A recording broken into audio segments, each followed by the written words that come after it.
Yeah, sometimes I How much do, did you pay for sometimes your I don't. Chipotle? That's what I want to know. $31. Yeah, that's nuts. Yeah, I was legit. I texted my wife. I was angry. Hello, everybody. Welcome to This Week at Crossroads. I am here with BJ, Caden, and Jesse. Let's do our usual introductions. Let's start with you, Jesse. Share with us what you do here and how long you've been at Crossroads and what your favorite snack is right now. Oh, my word. That's a whole bio Lord. right there. Yeah. Bio. All right. My name is Jesse. I am the operations pastor. I've been here for 452 years. Wow. I am the longest tenured staff member here, actually. Yeah, he tells us that all the 21 time. years. 21 years On is the staff? real number. How many jobs I'm have you 21 had? years old is what I'm saying. Yeah. Oh, yeah, Have you had? I mean, I've had all the titles, all the offices, except for worship. But I'm coming for you, Ernesto. Where's my camera? Ernesto and Michael are not safe. Taking voice lessons. What was my favorite snack? Candy snack, a nerd gummy. I don't like sweet candy, but these nerd gummy clusters. Oh my God. Changing your life. Understand why I'm Incredible. addicted to these things. They are so good. Why? Has anybody read? Has any of us read the ingredients? I feel like there's got to be something in those because I mean, it's nerd. Yeah, for for gummy. sure. What do you, I get that. I mean, it's sugar. oh, it's full of carrot and It's- celery. Wow. Have you had the freeze dried version? What? No, Freeze dried nerd gummy clusters. Sick of this What's freeze the dried texture? trend. Freeze dried. Thank you. Some freeze dried gets like powdery. Yeah, it's like Yeah. crunchy then? Yeah, it's Okay. sick. And they Crunchy. they're like It's like crunchy. huge. I like Crunchy that. again. Well, now it's not a gummy cluster. These nerd clusters are everything that back to a RFK is taking out of every other food and just putting it right into this. So everything we're addicted Those to. nerd gummy clusters where it doesn't have the gummy in it. Those are nerds. Yeah. No, we took that out. Duh. Who needs that? All right, Kate, let's hear from you, Bob. I'm Caden. I'm the women's ministry director here at Nice. Crossroads Church. Coordinator. Coordinator. Sorry, don't give myself too much. We're not the director yet. I'm actually scared to be on this podcast because last time I did, I got absolutely terrible or just slandered in the comments. You did. What? Yeah. So yeah. What Well, hot take did you have? euchre. Oh, Yeah. Should have known my audience better. Wasn't good. Comment below. What's your favorite card for euchre? I don't know, man. Anyways, not the student ministry pastor. It's my turn, Jesse. You had your turn. Student ministry pastor here at Crossroads, and I was until I just turned Jesse into the guy who's you're going to fire me now. Yeah. I don't even remember the questions. Favorite snack, Kate? Yeah. Favorite snack? Ooh. I like carbs, so just anything with bread, pretty much. Oh, taking me back to Rome, give me some focaccia bread That stuff was with good. olive oil and balsamic vinegar. I hate vinegar. Until I was in Rome, I was like, oh my goodness, that's all I ate. So You've been eating a lot of blackberries around the office, too. yeah, blackberry's my favorite food. feel We like- grew up in, I grew up kind of everywhere, but when we lived in Oregon City, Oregon, we had a huge, 20-foot wide blackberry bush that literally spanned like the width of It our has to be backyard. Bushes. Right? Bushes, Yeah. sure. One bush. That could be like that is Guinness big. record. Bush eye. It was. Yeah. So we went out when it was all ripe and picked blackberries. Same thing when we lived in Arizona, I think, or North Carolina. We had a lemon tree in our backyard, so I'd eat through the 20 rind. feet wide. 22 feet wide, actually. Yeah, Oh, nice. one tree. I didn't know you had such a green thumb. You're growing these kind of wild fruits. I don't know. I hate Did you have anything to do with it, or they were just there? They were just there. We're on his property. He's like, hey, When do blackberries ripen? Kate? What? When do blackberries ripen? Dude, I don't know. I when they just turn black. When he eats them and doesn't spit them back out. Duh. Well, you said when they were ripe, you'd go out and you would harvest them. So when you eat them and they taste good. I don't there know. we go. I told you. Cool. That's how you know. BJ, how about you, man? Tell us a little about you. I feel like there's going to be a fight in this podcast. I'm getting ready. No, I like this. Tension Before waiting, before we like, started filming, we did say somebody's going to storm out. That's actually becoming a reality. yeah. Yeah, right. I have my preferences, that's for sure.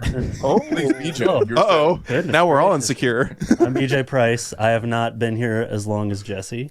I changed it. I think I'm the facilities manager now. That's what I did. I take care of the buildings. Wow. I don't know. I never liked facility support coordinator. It just sounds weird. That's a Too long title. It's a long, weird title. I'm the facilities manager. I manage these facilities. I'm getting angry for some reason here. I'm just like, it's hard to know. Feels like you're So that's the- like you would fire the facilities. Like if the facilities aren't listening to you, like, we're gonna have to Yeah. put you on a personal improvement plan facility. No, favorite snack. Right now this is like a seasonal thing. My wife buys me these Lind chocolate things, but they're white chocolate peppermint, and they're like the truffly things. I don't White know. chocolate peppermint used to be his nickname. It's incredible. Oh boy, so many different directions we can take that right now that I don't want to go down. Okay, you're right. Yeah. Yeah, no, for sure. Legit, yeah. Yeah. But that's me. I don't know. That's Do you do the will you go? Sure, Yeah. I'm Jake. Yeah. I am the discipleship pastor. I never do the introduction. You're right. I wondered that, but I just kind of move you're on. on every week. People are like, who's But that guy? yeah, I don't know. I want to keep it. I want to keep myself anonymous. Even though I'm trying to stay off the grid as much as possible, Jesse. But I am the discipleship pastor here, Not with that one either. and I've been here 7 years, pushing 7 years. And my favorite snack right now is probably goldfish. I love goldfish. That's such a What? basic I snack. do think you need to clarify. For those with kids, they go right like Pepperidge Farm, but are you like Pepperidge Farm remembers. goldfish sushi? Like it's like the weird No, the taking goldfish out are the crackers. Sushi? like is he like actual goldfish? It's not. No, the extra cheddar goldfish are incredible, unmatched. I just want to make sure it's not a real like live goldfish. He's like some freak. Yeah, over I'm not here. allowed in It's just- PetSmart anymore. Yeah. Yeah, Anybody- they're who's ever- like 2 cents a pop. So I I had can the just birthday cake goldfish. I don't know why they're delicious. They're What? I've not had those. Oh, the flavor. Yeah, no, like a no. birthday Welcome back to This Week at Crossroads. This is our food podcast, and today we're actually just trying food. Oh, Jesse, we need to start one. Let's do it. the No, spin-off. just the regular like Pepperidge Farm goldfish. I have a method. You eat the tail first. You have a method instead of yeah, fistful dude. chuck it in. Okay, hold on. I do need to acknowledge Two something bite as well. goldfish? Yes. I hold on, No, hold on. So upset. I had a conversation with. No, I am a little bit. I'm triggered now. I had a conversation with Jake Go Christie walk out. probably 5 months ago. He went into the coffee shop, ordered black coffee, and told me he just sold his Xbox. Now here's his reasoning. He said, "I'm trying to mature in life." I don't know how to tell you this, brother, but two biting regressing. goldfish, starting with the tail, absolutely counteracts everything that was done for. That's so true. Wait, it's possible. Is it a 3-bite? Like tail, and then like the fin, and then He the wants to see head. the snack that smiles back for a little bit longer. Yeah. It's a personal relationship when it smiles at me. No, you bite the tail off and then you put the body in your mouth and there's a little seam that goes This is around the the point where I body walk out. This is and it pops. You don't. It's I'm embarrassed to be on this podcast. It is prime. I'm going to host from now on. Okay. This week at Crossroads, today we're looking at the book of James, chapter 5. Yeah, make fun of me all you want, but Yeah, we will. We The will. next time, absolutely. the next time you eat a goldfish, you will do it that way. I You'll will be like, never two-bite a goldfish.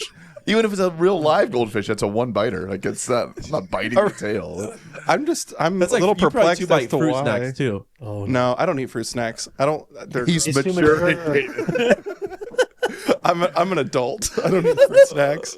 I have a lot of ideas for other podcasts. The food one would be fun. Just roasting Jake would be fun. I'm here for it. That's fine. Roasted cheddar goldfish over here. now I want a pack of Gushers, man. Keep adding to the nickname. You said fruit snacks. Dude, Gushers were The amazing. only fruity candy I like is the Nerd Cluster. That's the only fruity candy. I don't even think it's Unless a fruity you- candy. Unless you consider Twizzlers to be like a fruity candy. I don't know. They're How many cherry bites flavored. do you Definitely not chocolatey. Okay, Jake's the method got for 27 Twizzlers. bites for Twizzlers. There is a Jake method just for licks his Twizzlers. Twizzlers. You bite off both ends, so it's a clear Stop, hole Jake. that goes all the way Jake, through. literally anything else but how you eat food. Let's talk about it. Okay, well, let's talk about James. Oh, Let's talk about nice transition. We are I ate in goldfish. James 5, 1-8. The sermon title for this will be Real Riches. But I have a question where, like, for you guys. If you were to suddenly be gifted $1 million and you could choose to spend it however you wanted, whether it's in a silly way or a serious way, how would you spend it? BJ, let's start with you, bro. Oh, is this an ice? I feel like we've broken the ice. Hold on. We're way past that. I want to hear this, though. We have 17 minutes worth of breaking the ice. It's fine. Your Yell about podcast is goldfish. only going to talk about the Bible. We're not even going to actually open it. We're going to think about James for a couple minutes. But Real riches, BJ. $1 million, Jake said. What are you doing with it? The joke answer, we talked about it when we were on this trip where we're in Greece, and I'm just like, man, if I had like won the lottery or something, that there would like I wouldn't tell anybody, but there would be evidence or whatever, and I'm like, oh, I'd be dripped in linen with a gold chain, and I would smell terrific. So this is Dude, Baby J kept taking me to like everywhere that had clothes and stuff, and I was just like, man, these all smell so good, but I can't afford any of this. I'm like, okay, which this camera? Yeah. I walk in. We're on the cruise. This is BJ. Fucking on me. My word. I got the linen. Be He's smelling. in his linen outfit, top to bottom, looking for cologne. And I was like, BJ, we gotta talk, buddy.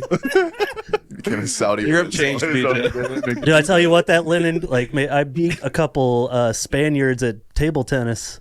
In that linen. They were Spaniards? Yeah, that's what they told us. There we go. And they were like good. Yeah, we it was can't wild. comment on that one.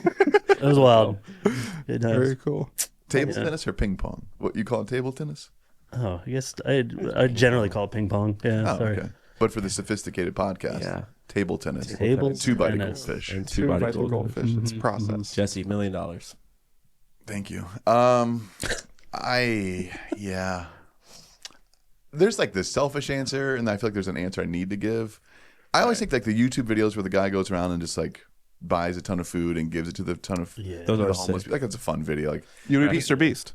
That's what you no, there's another him. guy. There's- though. there's a Jesse different guy. Dash Rider on Venmo. Help him accomplish this mission. Yeah. We'll be filming a vlog. Mr. Beast would be fun too, where it's just like I become like this game show host and I just give the money away. That could be fun. Plus not it's like homeless. not like Squid Games. That's weird. Like I don't want people to die.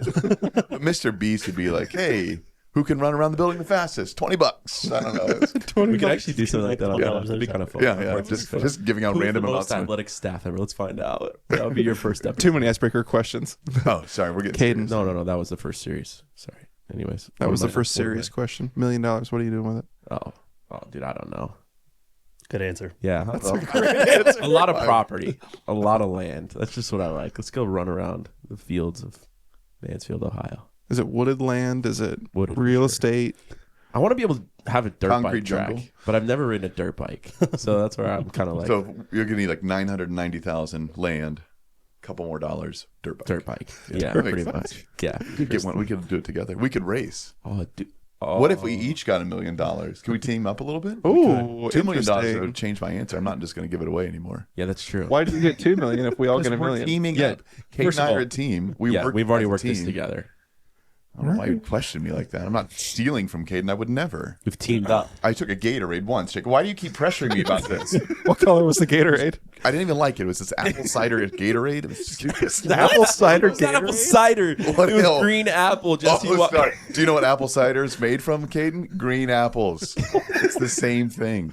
Regardless, it wasn't good, and I was not. I got electrolytes, but I wasn't happy. I'm storming out. I need sleep. I just buy goldfish. That's just all I do. You know. It's doing YouTube videos on how you're He's supposed just to eat bathing them. in goldfish. It's like swimming around in it. You see that Scrooge scene from McDuck. Breaking Bad where the guys are just laying on the Can't be a pile of reference we money. have on the podcast. Eh, We're not talking fine. Breaking Bad on the podcast. I don't know what it is. I just know it's not good. You know what Breaking Bad is. Get out of here. I don't even watch TV. Right. Doesn't even own a TV. Calm down, Nick. My Mr. Beast reference was something I heard about. I don't know what that is. Well, in this passage, James 5:1-8, James warns people about how they spend their earthly treasures, how they use their money, all these kinds of things, and encourages people to be patient for what the Lord will have in store for them. So I want to ask you guys. Did you set us up to look really bad? Like, hey, here's $1 million. I did. Now look what James let's talk said. about real riches. riches. I wanted you guys to should've feel as just given it away embarrassed as immediately. possible. It You're worked. you're Nah, I shaming still me feel on great. my methods. Dripped in Yeah. linen. You're Gold good. chain. Yeah, you're good. You can The never only feel thing worse bad would be if I when you're admitted to biting a goldfish right now. Then I would be embarrassed. You were saying? I'm so sorry. Well, he warns about storing up treasures selfishly. And so, why is money such a battleground for us when it comes to our spiritual walk? Why does it seem to be something? Well, Jesus talks about money a lot. And in here in James, he's warning us about how we store up our money and how we use it, how we value it, all that kind of stuff. So, why is this such a struggle for us? Why does it get in our way? Why do you keep looking at me? I don't know. I'm looking at everybody. Why has it been a stumbling block for you, Jesse? That's a confession again. I was one Gatorade. I think for me, as I think about that, I think there's an element of control that if you feel like if I have enough money to get what I need and to be able to get what I want, then I'm kind of in control of life. Mm-hmm. So I think there's an element of kind of relinquishing that control. I think you have to give everything away, but understanding that there is an element of trust in the Christian walk, and sometimes money can replace trust. Where we think if I just have enough stuff, I don't have to trust. I can just worship Jesus and not trust in Jesus. And I think that's where that tension kind of comes a little bit. Yeah. Sure. I think one of the things we misrepresent is that the love of money is the root of all evil. We misrepresent it as money is the root of all evil. And that's definitely not the case, because we see all throughout Scripture that the flip side to it being a stumbling block for people is the way that it's used for God's glory and our good. Right. And so it's an incredibly great resource. But I don't know. I think the stumbling block for so many of us comes from, one, we don't know what actually the Bible says about money. We've never been taught how to manage it well and what to do with it. Like, we know how to steward our bodies. We know how to steward our relationships. There's a lot of things we know how to steward, but we miss out a lot of the time on talking about stewarding well the finances that God's blessed us with. Mm-hmm. And then again, I love what Jesse said, just the element of control. I also think there's a lack of contentment where money's concerned, that there's never a dollar amount that hits your bank account that then you say, all right, I'm good. Now, I definitely know people who hit a space that the numbers and zeros in their bank account brings a different level of freedom, brings a different level of pressure-free living. But I also know those people as the most generous people that I've ever met. And so there's also kind of a flip side of that God has blessed them with the financial means because they've stewarded it well. They've done well with what God's given them. So yeah. Cool. BJ, any thoughts? Those are two great answers. I don't know. No, it made me think of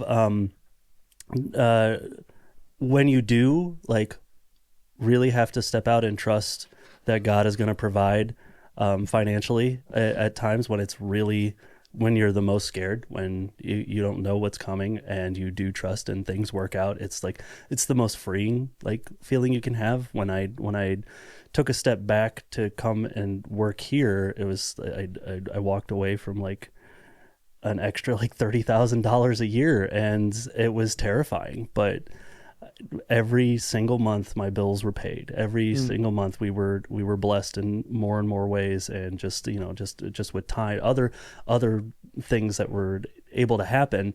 But in that moment, like making that decision and like really having to sit down and be like, okay, we can do this, but we're gonna have to like really really pray on this and really kind of steward what we have well to make it work. And when it happens and God comes through in ways you didn't even imagine, it's an insane feeling. Yeah. I think it's interesting what James talks about in this passage specifically, when he is talking about the people that are employing the people that are waiting to be paid, like how there's an element of taking advantage of people. And there's a warning against taking advantage of people in order to store things up for yourself. And so I think you talked about how we misquote the love of money of being the root of all evil rather than money itself being the root of all evil. There is a devaluing of humanity when we rely on money too much, and we can our security, when inevitably we need to be looking to the Lord for that. And when we love the Lord, we love people more. And so when we love the Lord with our money, we're fair to people, especially if they're, under our employment, or even if we owe them things, even the way that we steward our possessions, even the way we handle debt and things like that. And so I think that it's important for us as we read this passage to recognize that it's not just about being a good user of money or a good steward of money. It's about valuing people. And even if you don't feel valued by the person that is over you as an employee or as a manager, as a facilities manager, hopefully you're valuing our facilities and you're not firing them unfairly. Yeah. But like, we're to take care of each other and be fair to one another, and not like take advantage of somebody just for personal gain. And so how does that play into the way that we honor the Lord? What does it look like in your guys' life personally, especially because some of us are bosses, some of us are our manager, like you take care of all of our funds here, and all that stuff. So thoughts on that? Yeah, I think what I've been wrestling with recently, just in my personal life, is the idea of not only being fair, but being radically generous. Yeah. Like, are there moments in my life that I have missed because I thought I want to keep this for me, I want to make sure that I have enough, and missing the generosity moments? So I've really been kind of wrestling through in trying to just personally be more aware of moments where radical generosity could be life-changing for someone else. Yep. So something that I could just keep and hoard for myself could be like life-changing for someone else. So I've really been wrestling personally with going beyond fair, and can I go to radical generosity? I would say practical ways I've been like trying to do this in my own life would be at a restaurant. Is there just a time when I just feel like, you know what, I know you're supposed to tip 20%, but what if I just went like way above and beyond and went radically generous in the tip, or moments like that, or paying for a lunch or meal for someone who, you know, it might be difficult for them, but for me, it's just a moment where I can just say, hey, thanks for being you. Thanks for being here, and get a chance to kind of bless someone that way. So using my resources, yes, definitely to fairness, where what James is referencing, you have people who deserve their wages and they're waiting for these wages. But more so than that, can we go above and beyond to really paint a picture of what has been done for us, even with the way we use our funds? Yeah. I think that for me, I sit in an incredible position knowing the example that I've had before me. So not only is my dad and my family, my dad's like the head honcho for me in a lot of places, right? He's obviously my dad, my parent, but now a boss in a workplace. And so I've experienced that firsthand working relationship with him. And I think that's been one of the really special things, is the way that he takes care of his employees and the time off that he's allowed, and the generosity above and beyond. And so he leads with radical generosity in the workplace first, but then beyond that as well. And just an encouragement as well, like parents, your kids are watching you. Radical generosity has been something that I've grown up around, which has made it really easy for both my wife and I to step into moments of radical generosity. And to the point that, I can think of countless stories. Some of the spaces where I think I felt closest to the Lord or seen or experienced him has been a byproduct of those radically generous moments. That was ingrained in me because it was what I was surrounded by. And so just an encouragement for those parents that are watching, leading families and kids, that those moments of radical generosity, as opposed to clinging to finances. And here's the thing. There were certainly times in my life where times were tough, and we were paycheck to paycheck, or spaces where money wasn't always abundant. Not that it is now, but like definitely, my dad came out of Section 8 housing. Like there were spaces of life where we were certainly under even the poverty line for my dad growing up, my mom. And even in that, there was radical generosity. And so at all stages of my parents' life, and then becoming parents, and then leading in and living in that as a core value of our family, which is radical generosity. It didn't matter how much or how little we have. We always led with that. And the thing that I love, and I was studying it in Acts again this morning, like God is the same from generation to generation to generation. And his promise is true, which is that he's going to step up and provide. And if God's going to honor anything, he's going to honor radically generous hearts. It'd be one thing to be flippant with finances. Then you've got, a few dollars to spend. You could be radically generous, or you could go contribute to an addiction, or contribute to something that's necessarily negative for your life. But I just see all throughout Scripture where we're obedient and faithful to give and radically generous, God steps up in moments like that, and that he's faithful to provide. And so the things that we're clinging to, obviously we've got a daughter on the way as well. And my wife and I are eager to get to continue to bless others and allow our family to get to see that, in hopes that we continue generationally instilling the values of radical generosity. So I love that that's something that's convicting your heart. Because it's been something that I've been so blessed to be led under by my family. I have a thought to share, but BJ, I want to give you any space to share anything. I think also, I mean, obviously we're talking about riches here, like physical money and all that, but also just being radically generous with your time. And like, I have found myself in that space more recently, like sitting and talking with somebody who just needs to, another brother in Christ to sit and talk to. I have a couple people that I meet with weekly who just have been able to just sit and give an hour for them to just really, figure out a space in their head or something like that, and talk through with somebody who can, like, give them clarity on certain things. But I think we can also be radically generous with something that's just as valuable as money, which is our time. Right. Yeah. That's similar to the thought that I was going to share for sure. Everything that the Lord has given us to steward, it belongs to him, but everything he's given us to steward, our time, our talent, our treasure, we are called to be generous with. And so it's not just our finances, it's our time, it's our abilities, it's even just like our ability to listen, And so if you're generous with your heart space, if you're generous with what the Lord has called you to be and what He's called you to do, inevitably it's going to end up in you sharing the gospel with people more than just fulfilling your own needs. And I feel like it's inevitably what He calls us here to. I think that's redefining riches, and so that's redefining what it means to be wealthy, is to recognize I have all of these things that the Lord has given me. I have all of these things. It's not just money. And so even if I'm short on cash, even if I can't bless somebody in that particular way, I can bless them in another way.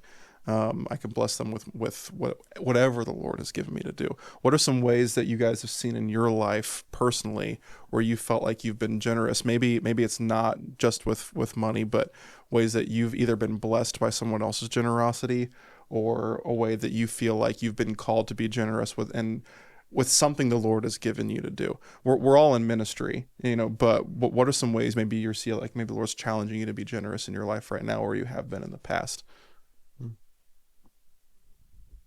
Yeah, I think I kind of jumped the gun and shared mine a little bit earlier, but I've been looking for not necessarily like the big moment, like I want to give, a huge amount to someone for something, but more so just the everyday moments where is there an opportunity to be radically generous in a casual setting where it's not, I'm not going to donate $10,000 to this charity. Not that there's anything wrong with that, but for me, I've been more so the everyday moments, kind of make an everyday difference, just on a Monday through Friday type thing.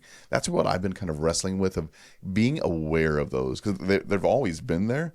It's just being, kind of to your point, being aware of what the setting is, and then being willing to meet the need or kind of meet the call that is there in that moment.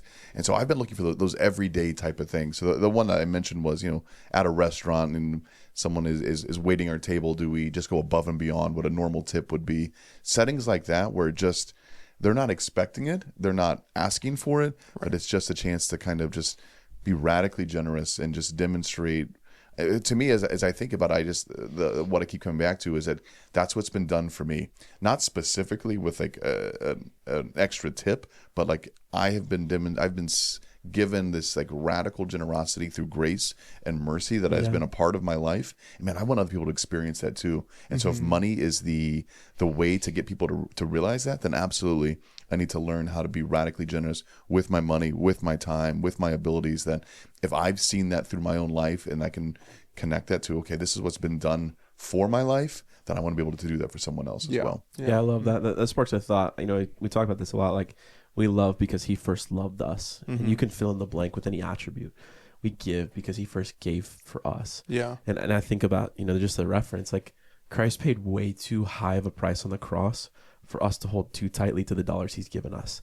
Like in the same way that was a hugely sacrificial gift for us, that in response, like we're called to be wildly sacrificial. And so again, there are countless moments time and time again that we see God's faithfulness in both being on the receiving end of generosity, but also giving. There's one that comes to mind right away. It's actually cool because my wife was the one who led it. And she comes from definitely a generous family, but a lot different than my family. Not comparatively, positive or negative, but just different.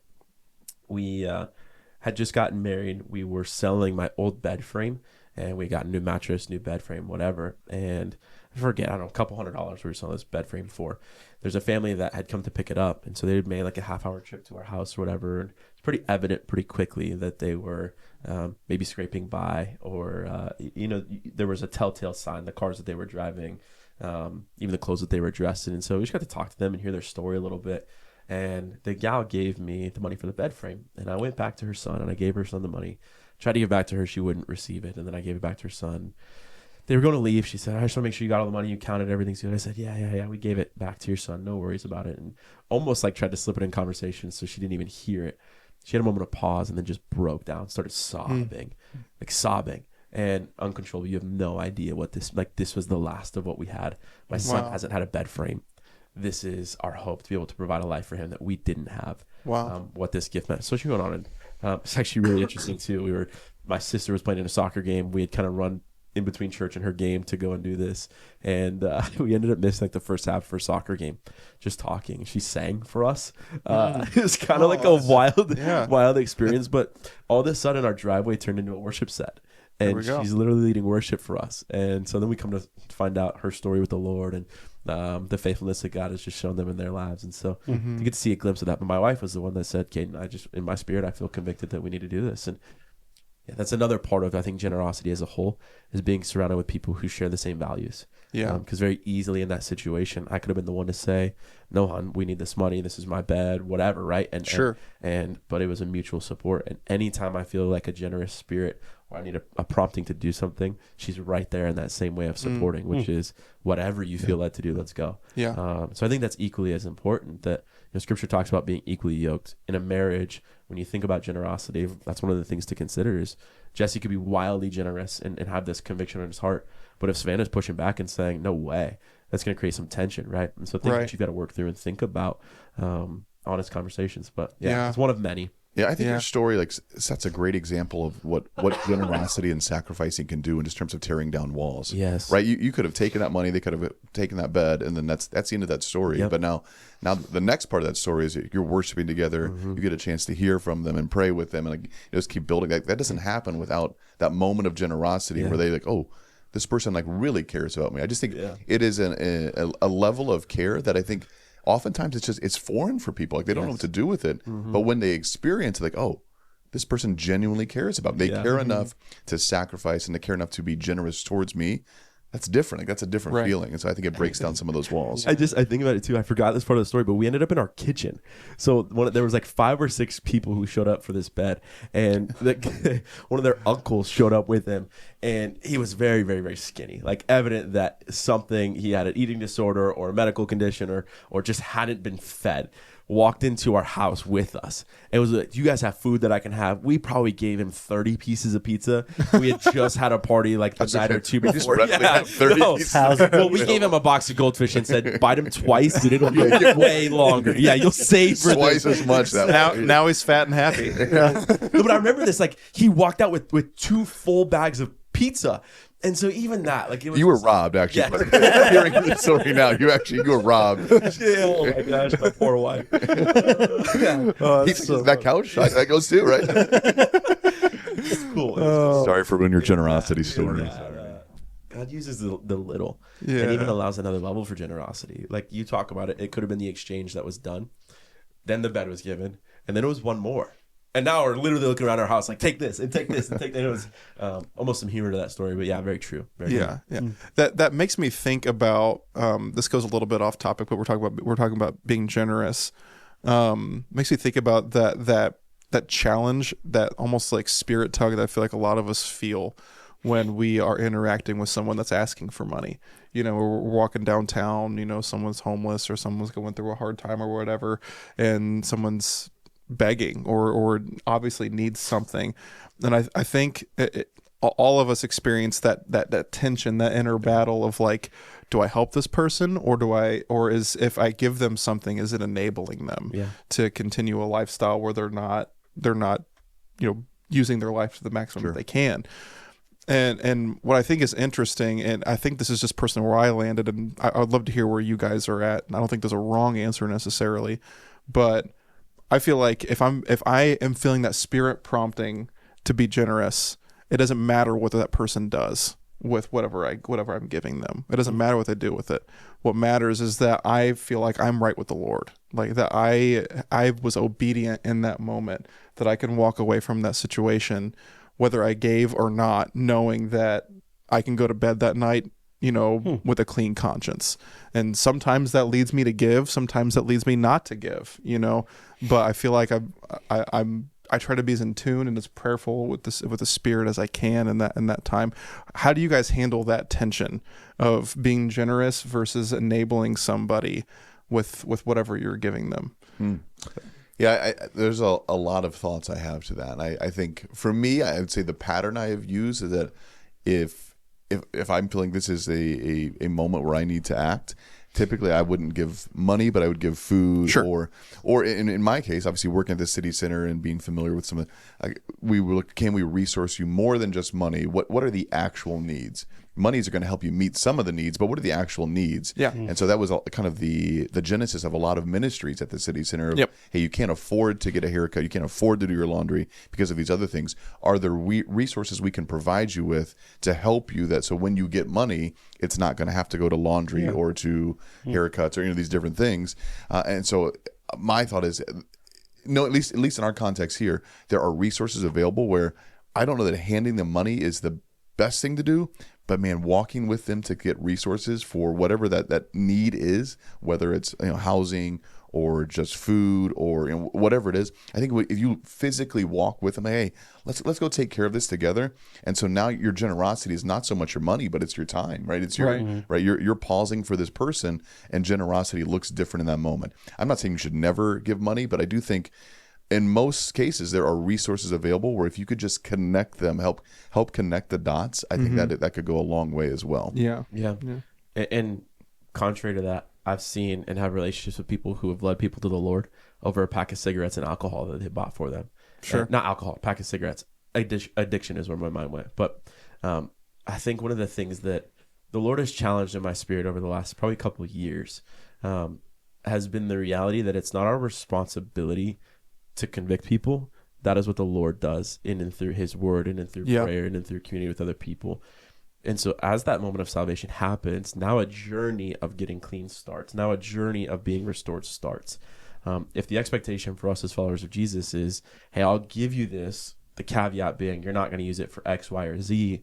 Well, to a world that doesn't know Jesus, that feels a lot more like condemnation than it does love and blessing. And so I'm certainly not condoning or saying, go contribute to the things of addiction or maybe the realities of what got people in those situations in the first place. Yeah. However, what I am saying is we are called to meet people right where they're at. We are called to love radically, regardless of circumstances. And so I think, coming back full circle to your question, are you content with being taken advantage of? And that's where we've gotten to the point is, which I'm okay with being taken advantage of because I know I've been obedient. Yeah. Like I think about Chipotle and I have beef right now. Okay, just gonna go on record and say this. Chipotle and I have this beef. happened. Oh, dude. So I was at Mount Vernon Do we get Chipotle free yesterday. stuff? Like, if we talk positive about stuff, do we get free stuff from this at all? Or we get sued. I'm not sure. We do not condone the actions of one Caden Anderson. Oh yeah. We I would like to go on record. I like Chipotle. I love gift Chipotle. cards are great. Oh, I am. Steak quesadilla, if it just shows up at my office, it's a wonderful gift. Please I tell your story how you never don't gone like Chipotle. to a Chipotle where my order is the same price every time. I paid $31 for my burrito bowl yesterday. What? Oh, I'm for telling you. one burrito bowl? Oh, brother. Yeah, I was robbed at the Mount Hey, Vernon. can I get 9 Chipotle. times steak, please? Oh, $31? brother. How? So I think all that to be said, there's a lot of spaces where quote unquote we get taken advantage of. That's a humorous approach, right? Like there's so many. The price of guac has gone way up. It's $25 for a scoop of Those guac. avocado tariffs right now. Crazy. The point being, we're called to meet people where they're at and being content with being taken advantage of. If you know your obedience is what God is asking of you, is where we found just so much fruit in that. I promise you, I've been taken advantage of giving people money. Yeah, and I was obedient. And so there's other times where I've been taken advantage of giving people food. We've literally watched people as we've gone and bought them food throw it away in front of our face. And that's no different than giving them money. So I want to clarify as well, I'm not condoning contributing to the hurting or the broken or addictions or things like that have led people to those places. Right. However, I do think we need to be better as a people to love. Without contingency, love radically, and do so in a way that meets people where they're at, and then just trust God, encounter their heart in a way that leads them to change, because that's something that we couldn't do on our own. Well, the reality is we take advantage of Christ's generosity every day. Like he showed the ultimate generosity by giving up everything to become human and to die for us. And like every time we sin, we take advantage of Jesus's generosity towards us by literally laying down his life so that we can have freedom, so that we can like live in abundance spiritually. And so, if we are to bear our cross just like Jesus did and live as much as we can like him, I love what you said. It makes me think about this. We need to be okay with being taken advantage of sometimes just for the sake of being obedient, because he was obedient unto the Father to do this for us, you know? And so, if we're gonna be like Jesus as much as possible, we have to be okay with that. We have to be, and again, not enabling necessarily, but following what the Lord calls us to do in those moments. So, BJ, do you have any thoughts on this at all? I'd love to. Bro, you guys are all so deep. I'm just like, yeah, sometimes I How much give, did you pay for sometimes your I don't. Chipotle? That's what I want to know. I've- $31? Yeah, that's nuts. Yeah, I was legit. I texted my wife. I was angry. Like I very We can't have lunch the next seldom, 3 days I know. now. Do I get mad about things like little inconveniences? Just don't bother me. I almost went behind the counter yesterday. Like, No, be radically taking generous. money back? no, you said 9 scoops of steak. I literally had to ask her too. I was like, "Are you sure that's double?" Like, I'm not a Karen. I don't know. I felt so stupid. I just laughed, paid the meal, and I was like, "Oh my gosh!" Had a rage fit in my car. Absolutely not okay. How was it? 1 to 10. It was Chipotle. It was pretty good. Yeah, I wanted to slander Chipotle, but it's just so good. Chance $31 of gift good. cards coming. Yeah. No, that's the best pastor appreciation gift you could give us, and I think, yeah, If Chipotle, as the corporation, is watching, I just would like you to know. amen. We can have a quesadilla. coffee shop and then a Chipotle, Are we both gonna be the inside our first lobby. pastors sponsored by Chipotle, Jesse? Not sure. I'm not sure don't what know all if their that's, beliefs might be. There's I was something gonna I say, I don't know if don't want to that's, confirm that. I don't know. I think that's okay. I know guac's a little extra, so I don't know how I feel about that. But Oh my gosh.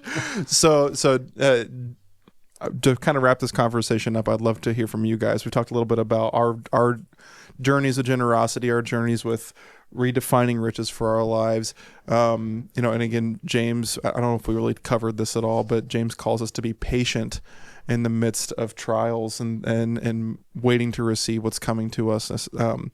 But I would love to hear who in your life, you shared about your dad and your wife a little bit too, but who in your life do you feel like displays living out, having real riches really well and being generous? Ron Biddle, tell us a little about that. It's just Ron Biddle. I think Ron Biddle is the model for Jesus. I've never seen that man shook over anything. Man gets diagnosed with cancer. He's like, yeah. It's like, and just anytime anything needed done, he was just there doing it.